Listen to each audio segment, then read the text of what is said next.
Magandang araw po sa lahat. Ako nga pala si Fermin.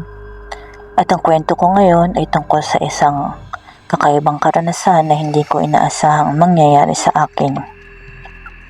Isang karanasan bumago sa pananaw ko sa mga nilalang na hindi natin nakikita, pero alam mong nararamdaman. Nangyari ito nung ako'y 9 na taong gulang pa lang. Ang lugar namin noon ay napapaligiran ng mga puno ng mangga at ilang punso. Mga malagubat na puno na laging may sabi-sabing pinamumugaran daw ng mga engkanto. Noon parang wala sa akin yan. Bidib kasi ako sa mga lolo at lola ko na mahilig magkwento ng mga engkanto, duwende at aswang.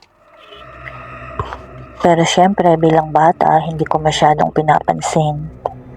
Para sa akin, kwento lang ang lahat. Bandang 1999, naalala ko pa sobrang init ng araw na iyon. At dahil bored ako sa bahay, naganap ako ng pwedeng paglibangan. Nakita ko yung malaking kolonya ng langgam malapit sa puno ng mangga sa harap ng bahay namin. Naalala ko yung sinabi ng pinsan ko dati. Alam mo bang pwedeng tunawin ng langgam gamit ang plastic?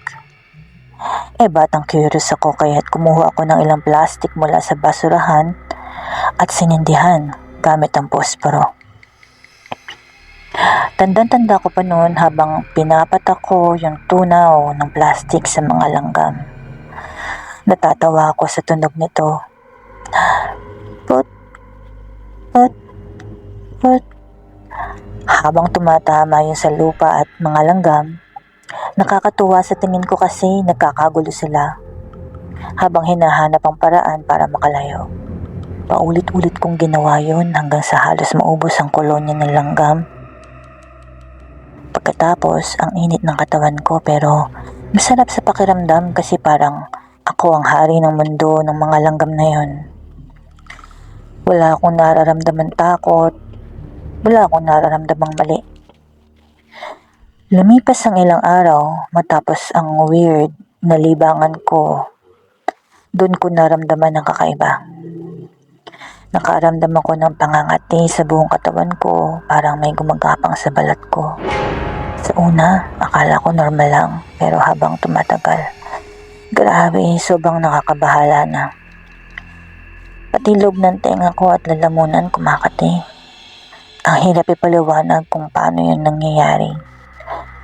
Pakiramdam ko may maliliit na insekto na gumagapang sa akin. Parang mga langgam na hindi ko nakikita. Isang gabi, hindi ko na kinaya ang takot at pangangati. Napasigaw ako sa kwarto ko. Nay, tay, may nangyayari sa akin, dali. Dali-dali silang tumakbo sa akin. Halos di ako mapakali sa sobrang kate. Kitang-kita ko ang pagtataka sa mukha ng nanay ko. Sabi niya, anong nangyayari sa'yo, nak? Para ka bang kinukulam? Pati napaisip akong bigla dahil naalala ko yung mga engkanto na sinasabi ng mga matatanda. Nagtapat ako sa kanila tungkol sa ginawa kong pagtunaw ng mga langgam. Hindi ko akalaing may epekto ito sa akin. Kinabukasan, dinala ako ng mga magulang ko kay Aling Pilang. Isang kilalang albularyo sa baryo. Medyo creepy yung bahay niya. Puro anting-anting at mga dahon ng halaman ang nakasabit sa mga pader. Napatingin ako sa matanda habang nagdadasal siya sa harap ko. Nagsimula siya magtadtad ng luya at mag-usol ng dasal. At sa puntong iyon, naramdaman kong nagtayuan ang balahibo ko. Habang ginagawa niya iyon, sinabi niya, may nagagalit sa iyo. Ang mga engkanto sa punso. Hindi nila gusto ang ginawa mo.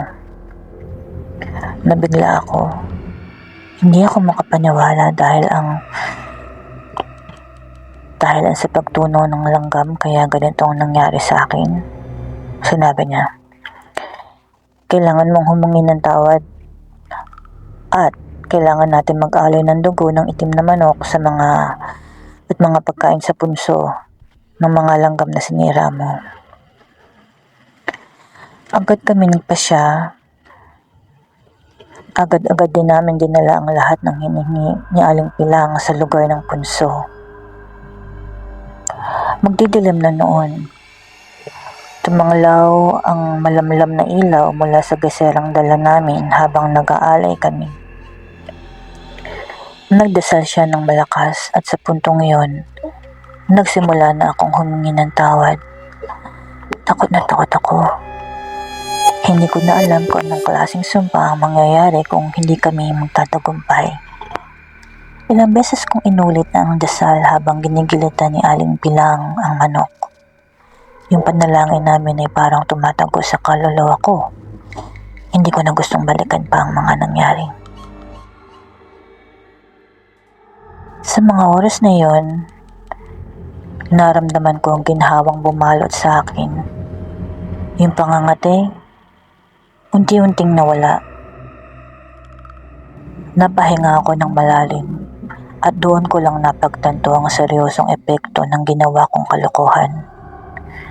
Dahan-dahan kong napansin na unti-unti nang bumabalik ang normal na pakiramdam ko. Matapos ang ilang araw, wala na ang kati, pero ang takot at guilt na dulot ng ginawa ko, hinding-hindi ko ito malilimutan.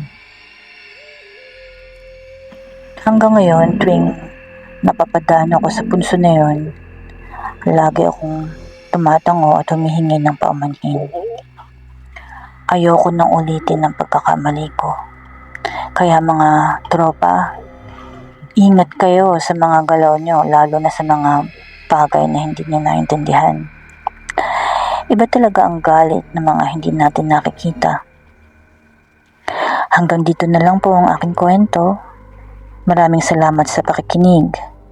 At sana may napulot kayong aral sa kwento ko. Huwag niyong kalimutan na minsan ang mga simpleng laro ay pwede magdulot ng malaking kapahamakan. Salamat. More power po sa Pinoy Mystery Horror.